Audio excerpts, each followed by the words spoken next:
오늘은 숫자로 보는 시장입니다. 오늘의 숫자가 8월인데요. 8월의 주요 변수 체크하자가 오늘 제목이었습니다.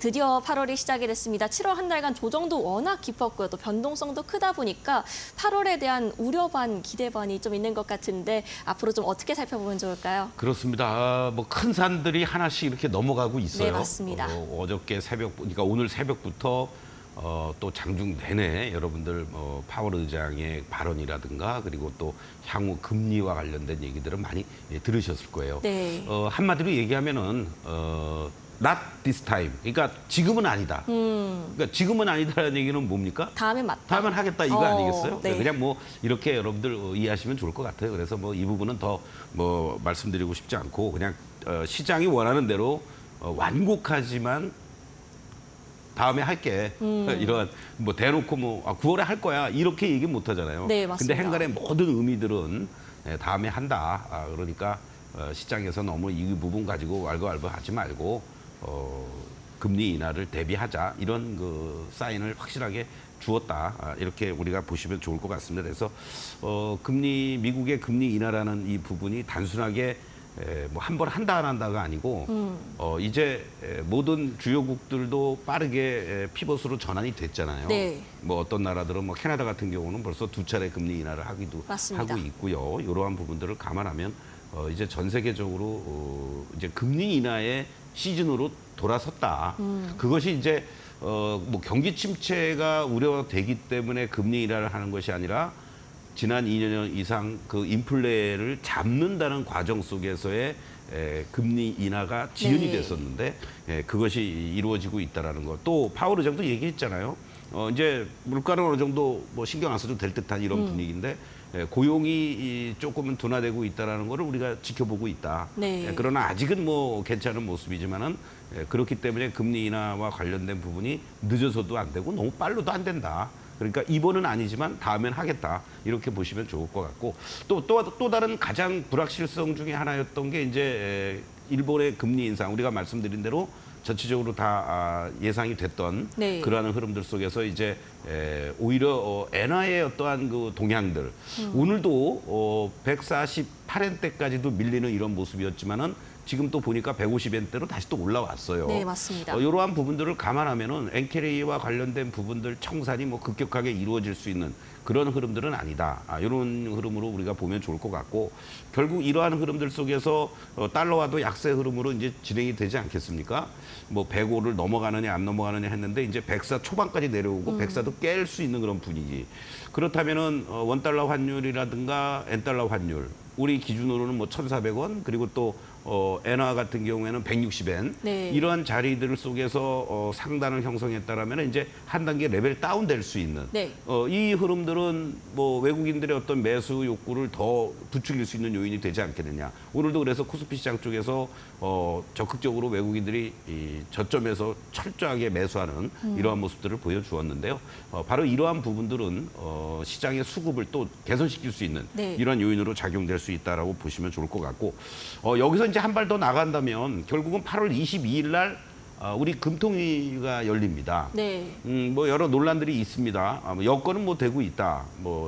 지금 뭐 장마 시즌이었고 해서 일시적으로 뭐 농산물 가격이라든가 이런 부분이 좀 상승한 요인도 있긴 하겠지만은 8월 달 들어와서는 이제 조금 물가 불안도 더 진정이 되고 2%대로 확실하게 진입될 가능성이 높다라는 걸 감안하면은 선제적으로 금통위에서도 금리 인하를 할 가능성이 높지 않느냐 이런 얘기들이 이제 서서히 채권 시장 쪽의 관계자들을 중심으로 해서 나오고 있단 말이죠. 네. 이것도 우리가 좀 이번 8월달에 가장 큰 우리 내부의 이슈 중에 하나.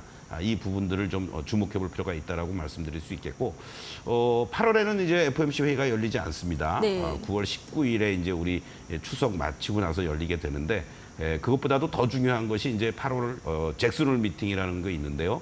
그 전에 이제 다다음 주가 되겠죠. 8월 19일부터 22일까지 공식적으로 민주당 후보가 선정이 되는 그러한 부분들도 우리가 좀 여러 가지 면에서 이 해리스의 돌풍 지속이 되는지의 여부 주목해 볼 필요가 있겠고 아까 말씀드렸던 것처럼 8월 22일부터 24일 뭐 어떻게 보면은 뭐 모든 각국의 주요 금융 결정자들의 뭐 하계 휴양이다 뭐 이런 얘기도 합니다만은 거기서 여러 가지 얘기들이 많이 나오죠. 항상 보면은 시장이 좋든 나쁘든 뭐 금리 인상이든 인하기든 이 잭슨홀 미팅에서 전체적인 어떤 방향성이 잡힌다라는 거, 이러한 부분들이 이 주 초반까지는 괜찮지만은 주 후반으로 월 후반으로 갈수록 이런 중요한 이벤트가 있다라는 거. 결국은 또 8월 28일 날 이제 엔비디아의 실적 발표가 활용정점의 어떤 모습을 보이면서 지금 현재 뭐 MS를 비롯해서 메타도 그렇고 오늘 이제 실적 발표할 아마존도 그렇고 이쪽 부분에 있어서의 계속 투자는 지속하겠다는 얘기를 계속하고 있잖아요. 맞습니다. 그러니까 이러한 부분들을 감안해서 본다라면 뭐 제가 아침에 이제 여러분들하고 같이 방송을 하면서 말씀드렸던 내용 중에 엔비디아는 아무것도 안 하고 가만히 있었습니다, 사실. 네. 그런데 뭐 7% 급락하고 13% 급등을 하잖아요.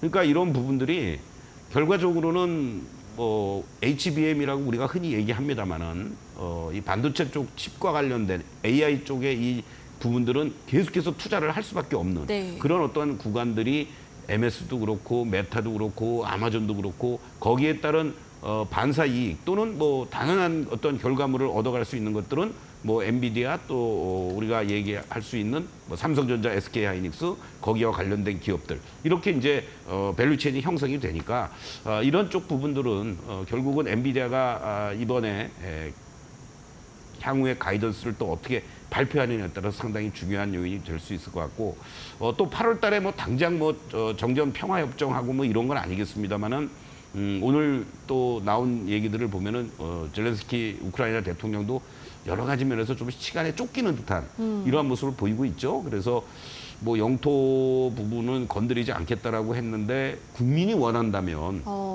러시아에서 침공한 영토 일부를 내주면서까지도 평화협정을 맺어야 되지 않겠느냐라는 네. 이런 뉘앙스의 발언도 하면서 러시아 우크라이나가 뭔가 좀 개선이 되는 여지가 나오지 않겠느냐 이러한 부분도 우리가 주목해 볼 필요가 있겠고 또 하나는 잘 마무리가 되면 좋겠는데 결국은 이스라엘과 하마스와의 이러한 어떠한 그 뭐 서로 암살하고 막 이런 여러 가지 이런 부분들 이란의 자존심을 망가뜨린 거 아니겠습니까? 네. 뭐 대통령 취임식에 참석했던 이후에 어쨌든 이스라엘 입장에서는 뭐 적의 순회라고 할 수도 있겠지만 그렇게 일이 벌어졌고 전면전 얘기까지 계속 나오는 거 이러한 부분은 또 다른 지정학적인 변수로서 작용이 될 수 있으니까 8월 달도 큰 틀에서 보면은 7월보다는 조금은 뭔가 개선이 되면서 불확실성이 제거가 돼가는 과정이지만 또 다른 암초들도 나오고 있다라는 거 이러한 부분들이 여전히 매끄럽게 뭐 직전 고점을 돌파하러 가는 흐름보다는 네. 좀 울퉁불퉁한 이런 그러한 흐름들이 8월 달에도 좀 진행되지 않겠느냐 이렇게 예상을 좀 해볼 수가 있을 것 같습니다. 네, 8월 국내에서는 금리 인하, 미국에선 전당대회, 잭슨홀 미팅, 그리고 엔비디아의 실적 발표까지 눈여겨보시면 좋겠습니다. 네, 그리고 일본 금리 인상 관련 불확실성이 해소됐다라는 이야기를 짚어주셨는데 사실 일각에서는 이 엔캐리 트레이드 악재 해소됐다는 시각도 있지만 또 한편으로는 일본 금리 인상 한 차례 더 있을 수도 있다. 150선을 깨고 내려갈 수 있다는 우려도 나오는데요. 그렇습니다. 그래서 아까도 말씀드렸던 것처럼 우리가 엔화의 동향들을 어저께도 이제 한번 체크를 했습니다만은 여기서 급격하게 뭐 140엔까지 내려가거나 깨고 내려갈 그런 상황은 아니라는 거죠. 그러니까 150에서 160에서 이렇게 레인지가 형성이 돼 있었잖아요. 네. 그러한 부분들이 뭐 155엔이라든가 145엔 뭐 이런 식으로 한 단계 레벨 다운되는 그러니까 엔화의 강세 기조는 조금 이어질 수는 있겠지만 그러한 것들이 급격하게 해소된 거는 지난번 160엔에서 152엔까지 내려왔던 그 과정에서 한 3조 우리 기준으로는 네.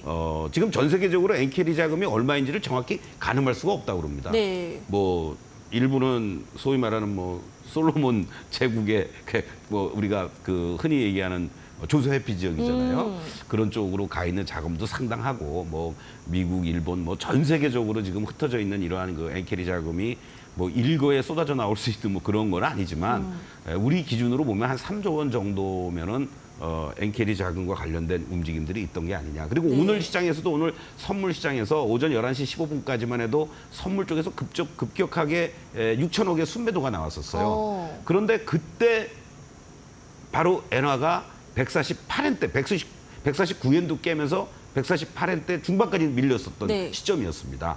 그리고 나서는 또 엔화가 다시 또 뭐 149엔 올라오고 종가 무렵에 150 근처 오니까 2천억 순매도로 또 감소됐어요. 네. 그러니까 이러한 부분들을 여러분들이 이해를 못하시고 뭐 주가가 또 오늘 뭐 갭상승했다가 그냥 밀려버리네. 왜 프로그램 매도 물량들이 나오고 또는 뭐 선물 쪽에서 외국인들이 이렇게 왜 매도를 하느냐. 최소한도 우리 이 마감 후 투자 코칭 코너를 같이 함께 하시는 분들은 정확하게는 몰라도 이러한 메커니즘들이 움직여 주는구나라는 거는 이해할 수 있지 않을까 이런 네. 말씀을 드리면서 너무 지나치게 엔화의 어떠한 그 동향과 그리고 또 엔캐리 자금의 청산에 따라서 지난 7월 11일 이후부터 일순간에 뭐 100포인트 이상씩 급락하는 그러한 부분들은 조금 여러분들이 잠시 내려놔도 되지 않을까 이렇게 말씀드리겠습니다. 네, 엔화 관련 급격한 변동성에 대한 우려는 적다라고 정리를 해보겠습니다. 이제 8월 시장 전략도 세워봐야겠죠. 우리 시장 전망과 업종별 투자 전략 어떻게 세워볼까요?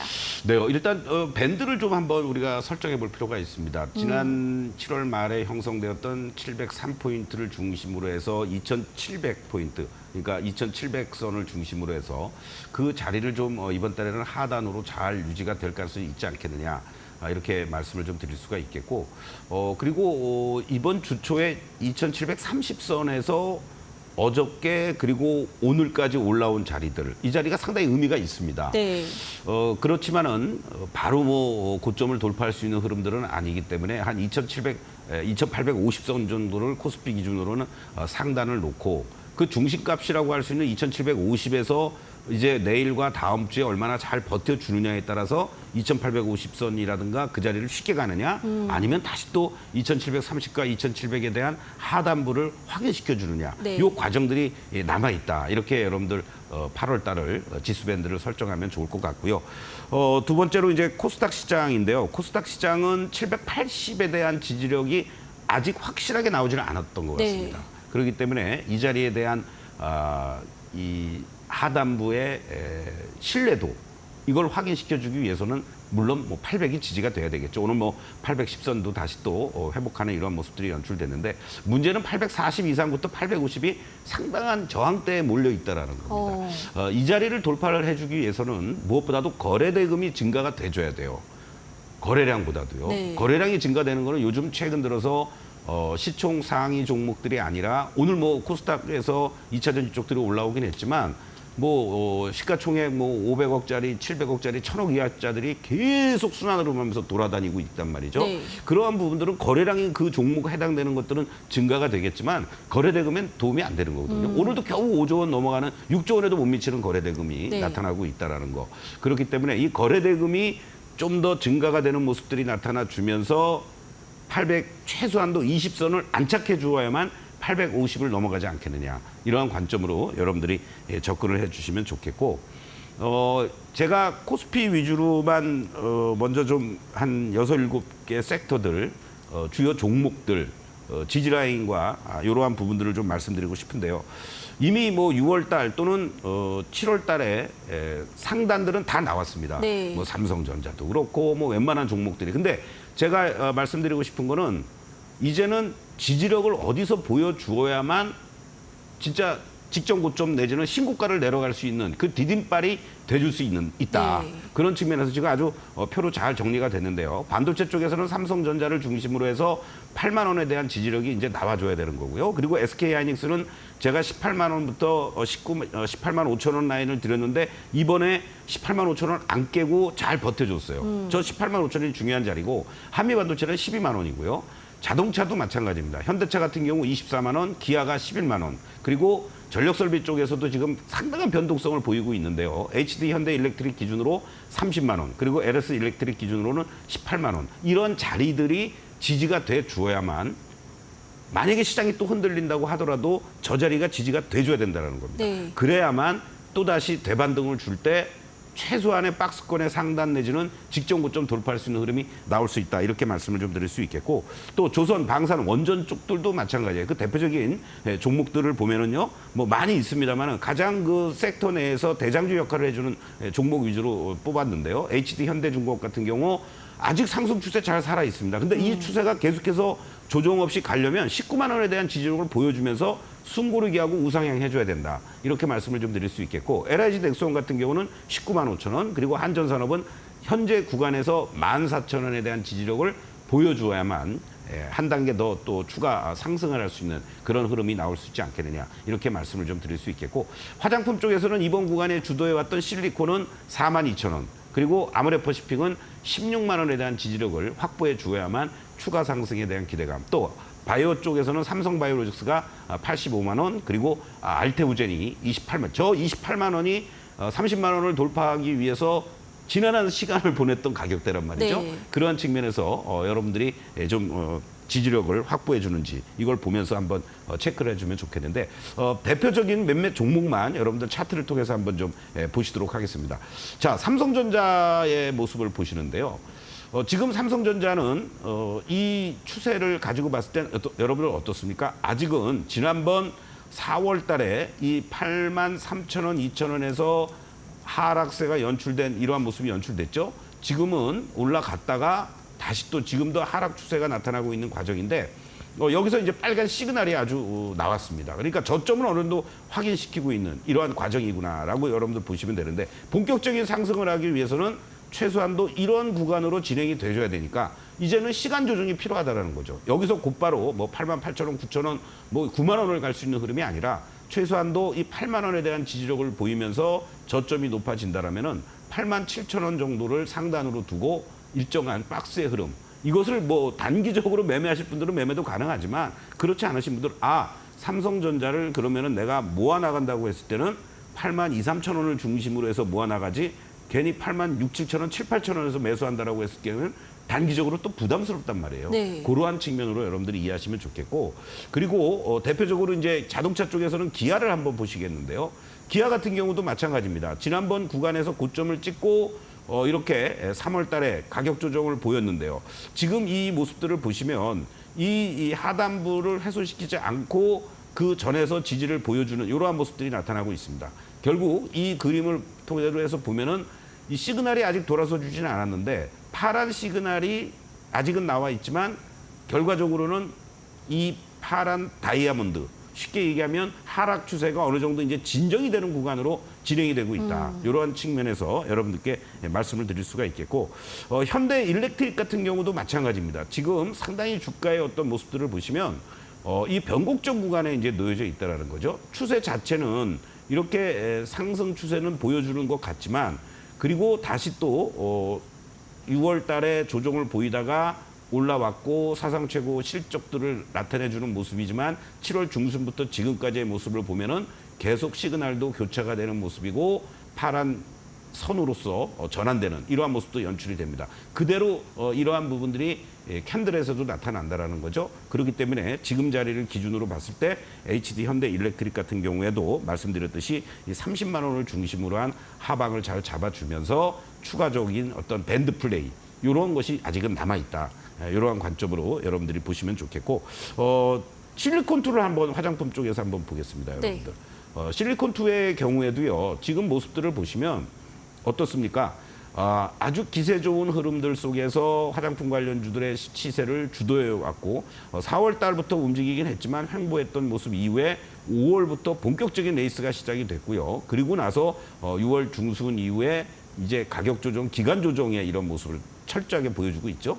결국은 이러한 것들을 염두에 두신다면 다시 한번 돌파를 하고 넘어가기 위해서는 지금 어느 정도의 기간 조정은 뭐 한 달 반 가까이 진행이 됐습니다. 괜찮다고 보는데 이 42,000원을 이제 훼손시키지 않고 이 자리들이 빨리 5만 원 이상을 안착해주는 모습이 나타나 주어야만 추가적인 돌파가 이루어진다. 그러나 아직 거래는 지금 성숙되지 않고 있다는 거죠. 이러한 부분들을 염두에 두시면서 내가 실리콘2가 아니고 다른 화장품주를 갖고 있더라도 지금 말씀드렸던 이러한 종목들의 대장주 역할을 해주고 있는 종목들의 하단 그리고 추가 반등 또는 추가 상승 이런 부분들을 확인하시면서 여러분들이 내가 갖고 있는 종목들과 비교하는 이러한 전략이 8월 달에는 무엇보다도 필요하다. 이렇게 다시 한번 강조를 드리겠습니다.